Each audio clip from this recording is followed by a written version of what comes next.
Hello friends, welcome to this channel. और last lecture में हम लोगों ने फिनिश किया था लेबर वेरिएंस। ठीक है, हमारा मटेरियल वेरिएंस और लेबर वेरिएंस ये दोनों हमने फिनिश किया है।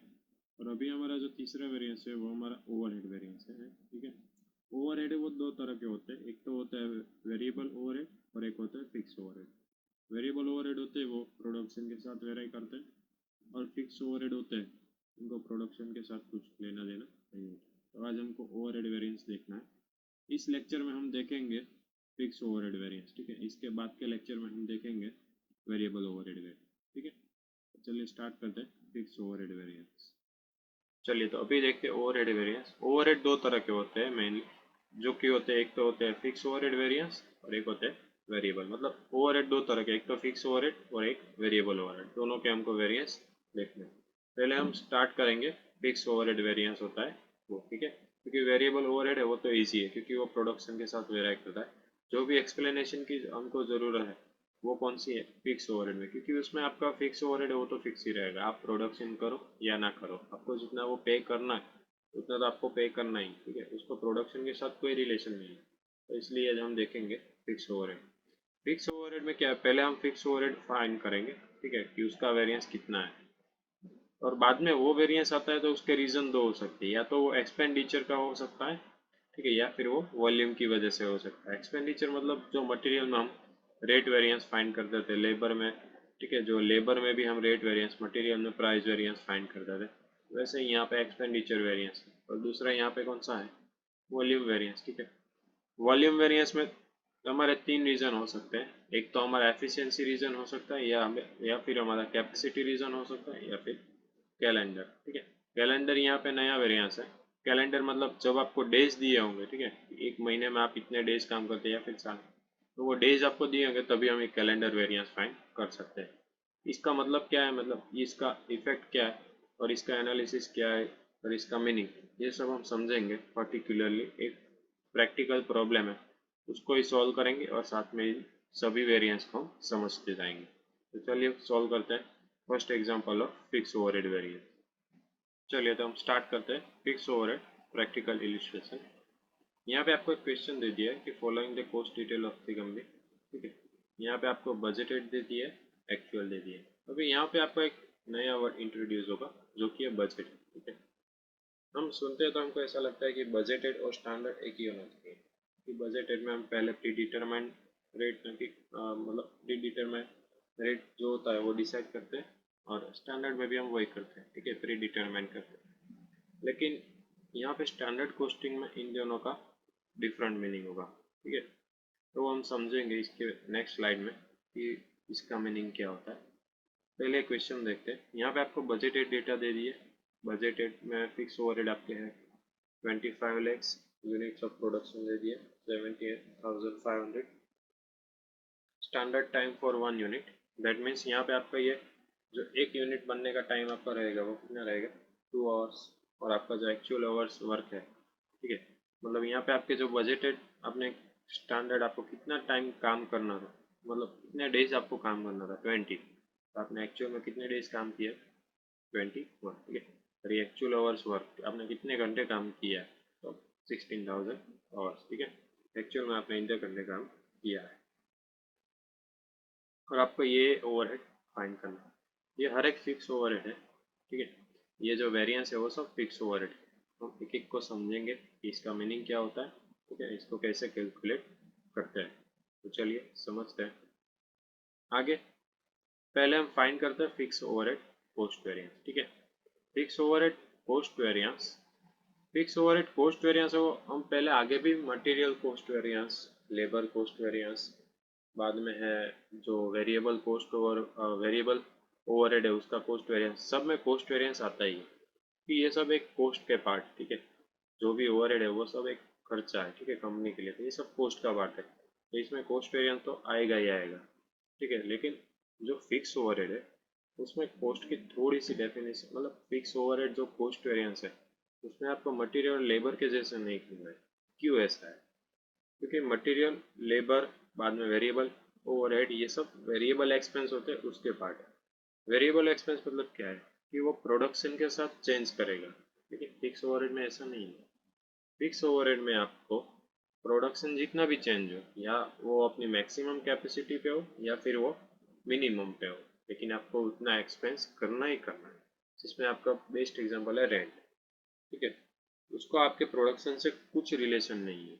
आपको रेंट मंथली देना है, मतलब देना है आपका जो भी प्रीमाइसिस है, ठीक है। तो यहाँ पे fix overhead cost variance, term fixed overhead implies that cost does not change according to the level of activity, मतलब जो आपकी लेवल ऑफ एक्टिविटी है उसके साथ वो कॉस्ट चेंज नहीं होता है, और proportion of output. Although fixed overhead doesn't change with the output, but per unit cost changes with the output or level of activity. यहाँ पे थोड़ी सी आपको ऐसा लगेगा कि ये दोनों का, यहाँ पे ऐसा बोल रहा है कि कोस्ट चेंज नहीं होता है, यहाँ पे ऐसा बोला है कि ये पर लेवल पर यूनिट चेंज होता है। इसका मतलब क्या है?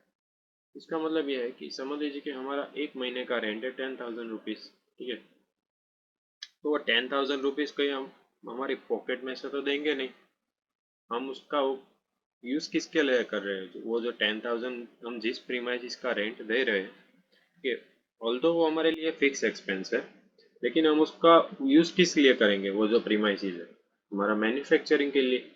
अभी हम मैन्युफैक्चरिंग के लिए कर रहे हैं, तो उसको रिकवर कहाँ से करेंगे? वो 10,000, सीधी सी बात है, हमने जो प्रोडक्ट बनाया है उसको बेच के ही रिकवर करेंगे, ठीक है। तो हम अगर 10,000 रुपीज़ दे रहे हैं तो हम ऐसा कैलकुलेशन मारेंगे कि ये 10,000 है, वो एटलीस्ट, या फिर जो 10,000 है वो हमारे इतने प्रोडक्ट मैन्युफैक्चर होने चाहिए तभी ये रिकवर हो पाएगा, तो वो हमारा रिकवरी रेट हो जाएगा। कि समझ लीजिए कि आपको एक प्रोडक्ट बनाते हैं तो आप एक प्रोडक्ट में वो रेंट का भी हिस्सा गिन लेंगे कॉस्टिंग में, ठीक है। आप जब एक प्रोडक्ट की कॉस्ट बनाएंगे कि ये प्रोडक्ट इतने में बनेगा, तो उसमें आप रेंट का भी अमाउंट ऐड कर दोगे कि रेंट का भी इतना हिस्सा एक प्रोडक्ट में लगेगा, तभी तो आप ये हर प्रोडक्ट से आप रिकवर करोगे रेंट। आप कहीं अपने पॉकेट से तो दोगे नहीं कि ये तो भाई फिक्स कॉस्ट है तो इसको हम प्रोडक्ट पे नहीं डाल सकते, नहीं।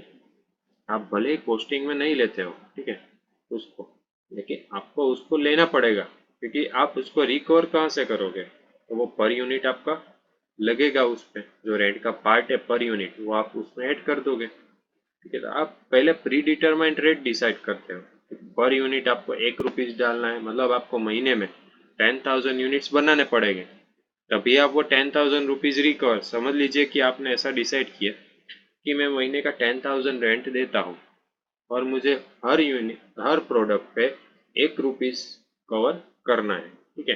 मतलब आप एक एक यूनिट बेचा तो उसमें से आपका रेंट का 1 रुपीज़ आ जाएगा। तो ऐसे आपको महीने में 10,000 यूनिट्स बेचने पड़ेंगे और उसके लिए आपको 10,000 यूनिट्स बनाने पड़ेंगे, ठीक है। तो ये आपका बजटेड हो गया कि आप अगर बजटेड लेवल पे प्रोडक्शन करोगे तो आपका जो भी फिक्स ओवरहेड है वो आपने जितना डिसाइड किया है उतना आपका रिकवर हो जाएगा, ठीक है।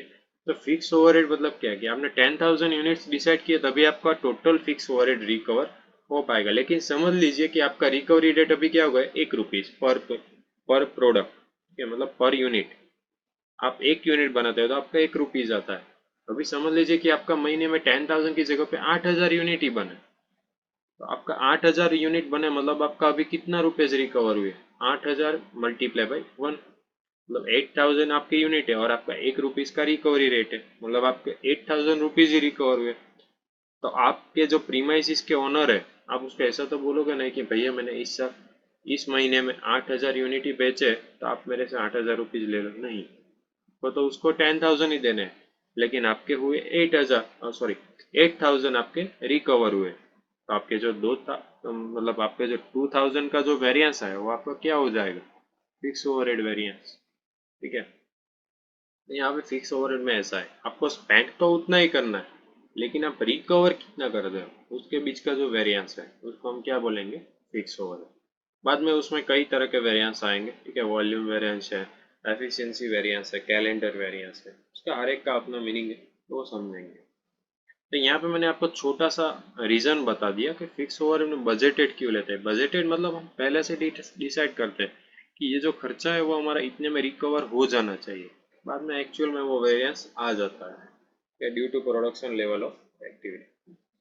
तो यहाँ पे फिक्स ओवरहेड कॉस्ट वेरिएंस मतलब क्या है कि आपका पर यूनिट जो कॉस्ट है वो चेंजेस होता है विद द आउटपुट। जैसे मैंने आपको बताया कि 8,000 आपने मैन्युफैक्चर किया तो उसकी वजह से आपका जो पर यूनिट कॉस्ट है वो आपका चेंज हो गया, ठीक है। मतलब आपका समझ लीजिए कि आप जब 10,000 यूनिट्स मैन्युफैक्चर करते थे तो आपका पर यूनिट रेट कितना था, तो 10,000 रेंट डिवाइड बाय 10,000 यूनिट्स मतलब 1 रुपीज था। अभी आप मैन्युफैक्चर करते हो 8,000 यूनिट, ठीक है, तो आपका 10,000 रेंट है डिवाइड बाय आप 8,000 यूनिट करते हो तो आपका कितना रेट आ गया 1.25, ठीक है, रिकवरी रेट, तो वो बढ़ गया, तो वो आपका क्या हो गया, लॉस हो गया कि अभी आपको हर यूनिट में आपको 1.25 रुपीज रिकवर करने पड़ेंगे, तो इसके मतलब आपकी कॉस्ट बढ़ जाएगी, ठीक है, तो इसके लिए हम क्या बोलते हैं इसको, फिक्स ओवरहेड वेरिएंस। तो स्पेंड तो उतना ही करना है लेकिन आपको रिकवर करते हो उसके बीच का आपको डिफरेंस आ जाता है, ठीक है। एग्जाम्पल मैंने आपको यही समझा है कि in one industry fix overheads are 10,000 rupees and output changes from 80,000 to 1,10,000, ठीक है, मतलब आपका टोटल फिक्स ओवरहेड आपके कितने हैं 1,00,000 रुपीज और आपका आउटपुट चेंज होता है 80,000 टू 1,10,000 यूनिट्स, ठीक है।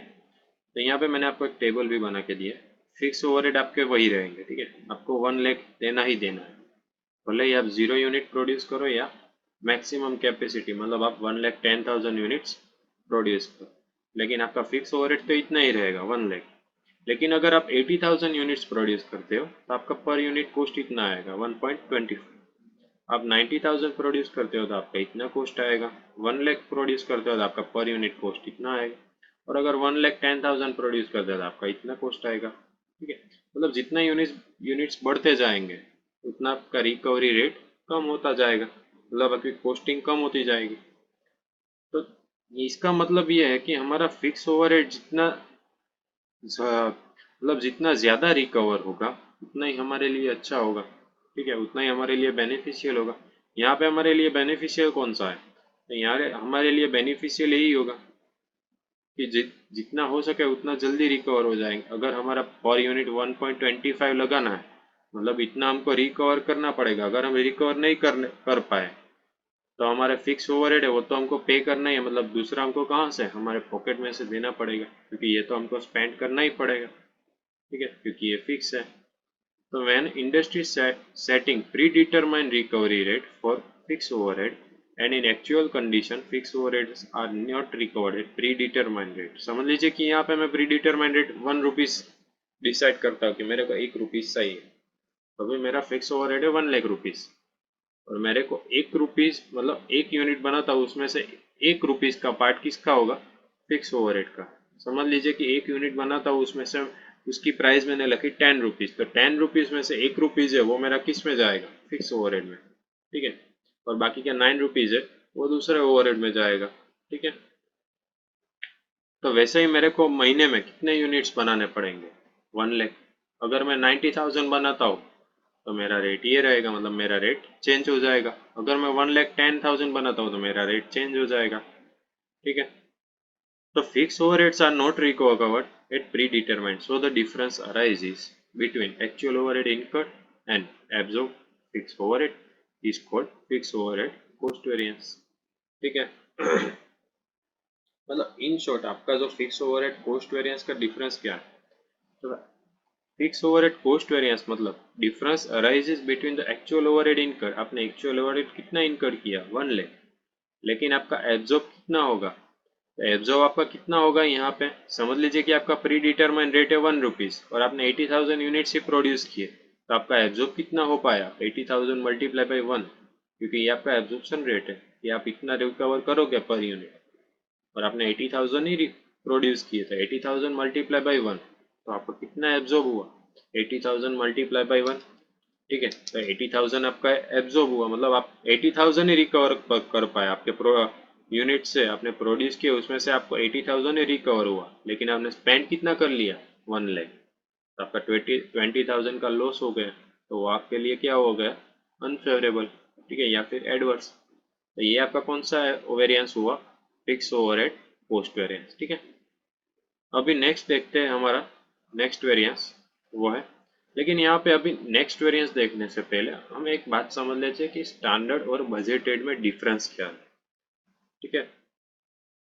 इन शॉर्ट में अगर आपको नट शेल बताऊं कि बजटेड और स्टैंडर्ड में डिफरेंस क्या है, यहाँ पे मैंने जो एग्जांपल समझा है वही मैं आपको बता देता हूँ कि a company determine 10 hours for 5 units. ठीक है, कंपनी ने डिसाइड किया कि उसको 5 यूनिट बनाने के लिए 10 आवर्स लगेंगे। एक यूनिट के लिए कितना लगेगा? 2 आवर्स लगेगा। ठीक है, अगर 5 यूनिट के लिए 10 आवर्स लगते हैं तो एक यूनिट के लिए कितने लगेंगे? 2 आवर्स लगने चाहिए। तो ये आपका बजटेड हो गया। ठीक है, कि 1 यूनिट के लिए 2 आवर्स लगने चाहिए, ये आपका प्री डिटरमाइन हो गया। तो ये आपका बजटेड हो गया। अभी आप एक्चुअली कितने प्रोड्यूस करते हो? 3 यूनिट्स। तो 3 यूनिट्स के लिए आपके कितने स्टैंडर्ड आवर्स आ जाएंगे? ठीक है, तो 3 यूनिट्स के लिए स्टैंडर्ड आएंगे। आपका एक यूनिट के लिए कितना था? 2 आवर्स था। तो 3 आवर्स के लिए कितना आ जाएगा? 6 आवर्स। ठीक है, ये आपको ये 3 यूनिट्स है वो आपको 6 आवर्स में पूरे करने हैं। लेकिन आप अगर 3 आवर्स के लिए 15 यूनिट्स लेते हो, सॉरी 15 आवर्स लेते हो, ठीक है, आपको ये 3 यूनिट्स है वो आपको 6 आवर्स में पूरे करने हैं। ठीक है, जैसा मैंने यहाँ पे आपको लिखा है 3 मल्टीप्लाई बाई 2, मतलब आपको स्टैंडर्ड आवर्स कितना हो जाएगा? 6 आवर्स। आपको 6 आवर्स में आपको ये पूरा करना है। ठीक है, लेकिन आप अगर इसकी जगह पे आप 10 आवर्स लेते हो तो वो आपका एक्चुअल आवर्स हो जाएगा। ठीक है, स्टैंडर्ड आवर्स का इन शॉर्ट मतलब है कि standard hours are actual based on actual production. ठीक है, मतलब आपका standard is always based on actual. ठीक है, बजटेड क्या है कि आप पहले से प्री डिटरमाइन लेवल पे आप बजटेड डेटा बनाते हो। और स्टैंडर्ड क्या है? स्टैंडर्ड मतलब आपका जो एक्चुअल लेवल है उसके लिए स्टैंडर्ड कितना होना चाहिए। तो जो आपका बजटेड पर यूनिट या पर आवर है उसको आप एक्चुअल लेवल पे ले जाओ तो आपका स्टैंडर्ड बन जाएगा। ठीक है, standard is always based on actual. ठीक है, अगर आप यहाँ पे जो आपको डेटा दे दिया है उसके हिसाब से आपको पर यूनिट या पर आवर निकालना पड़ेगा, और बाद में आपको क्या बनाना है उसके हिसाब से एक्चुअल के लिए लिमिट बनानी है कि एक्चुअल आपका इतने आवर्स में या फिर इतने घंटे में या फिर इतने प्रोडक्ट आपके बन जाने चाहिए, तो वो आपका स्टैंडर्ड हो जाएगा। ठीक है, आई होप आपको समझ आया हो कि बजटेड और स्टैंडर्ड में क्या डिफरेंस है। ठीक है, तो चलिए इसके बाद का हम जो वेरिएंस है वो फाइंड करते हैं। तो अभी हम लोग फाइंड करते हैं जो हमारा प्रैक्टिकल प्रॉब्लम हमने आगे फिक्स ओवरहेड कॉस्ट वेरिएंस के लिए हमने फाइंड किया है। ठीक है, तो उसका हम फिक्स ओवरहेड कॉस्ट वेरिएंस हम फाइंड करते हैं। ठीक है, जो आंसर आता है, तो यहाँ पे आपको बजटेड और एक्चुअल डेटा दे दिया है, तो इसके लिए हमको स्टैंडर्ड भी फाइंड करना पड़ेगा क्योंकि ये तो बजटेड है। और हमको इसका वेरिएंस फाइंड करने के लिए हमको एक्चुअल है तो स्टैंडर्ड भी फाइंड करना पड़ेगा, तभी तो ये लेवल आएगा ना, क्योंकि बजटेड तो कुछ और लेवल का है। यहाँ पे बजटेड कितने लिए है? 7500 यूनिट्स के लिए, और यहाँ पे एक्चुअल में तो हमने ज्यादा बना दिए, तो इसके लिए भी कुछ लिमिट तो फाइंड करनी पड़ेगी ना, तो वो हमारी क्या हो जाएगी? स्टैंडर्ड। ठीक है, ये आपको ये 7800 है वो आपको इतने आवर्स में या फिर इतने रुपीज में, मतलब जो भी इसकी लिमिट आएगी, मतलब 7800 यूनिट्स है वो आपको इतने आवर्स में फिनिश करने। देखो यहाँ पे आपको बोला है कि 7800 यूनिट्स है वो आपने 16,000 आवर्स में बनाए। तो यहाँ पे इसकी लिमिट क्या होगी? 15,000 आवर्स है, 20,000 आवर्स है, कितनी लिमिट में ये होने चाहिए थे, तो वो हमको फाइंड करना पड़ेगा। तो चलिए फाइंड करते हैं।